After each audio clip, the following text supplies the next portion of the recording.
Яа, ямар ядаргаатай юм бэ? Та зүгээр миний амьдралаас хошуугаа аваад өгөх үү? Би одоо өөрийнхөө амьдралыг өөрөө мэдчихье. Та ч гэсэн өөрийнхөө амьдралыг хичээ. Зүгээр гай болоод л миний амьдралаас зайлаад өгөх үү? Чи хинтээ яриад байгаа юм? Ээжээ.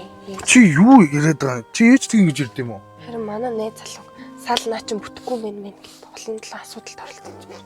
Үгүй юу гэсэн үг юм бэ чи одоо мэдрэл муутай юм уу? Ихтэйг ингэж ярьдаг хүн гэж юу байдэ чи? Тэ жаргалдаа дашуураад байгаа. Яаж ч уурлуулсан бай их рүүгээ ингэж болохгүй штэ чи чамайг бүтээсэн хүн юм боо штэ. Тэглээч заа юу их хүн үрдээ хизээч буруу юм хэлдэггүй. Ямагт зүв. Ээж аав бол өрдөөсөө үрдээ хизээч муу санахгүй. Нэг залуугийн төлөө ээжигээ чи ингэж хэлж байгаа юм уу?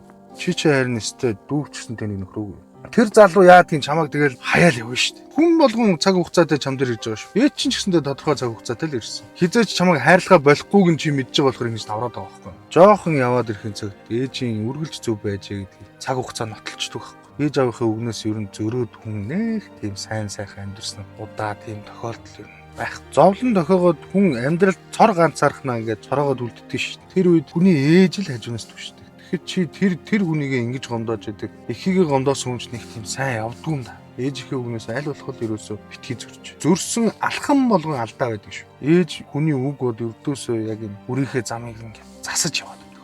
Тийм учраас ээжтэйгээ үргэлж чин сэтгэлээсээ ярилцчих. Ээжтэйгээ хизээж битгий ярилт. Гомдож шүү дээ.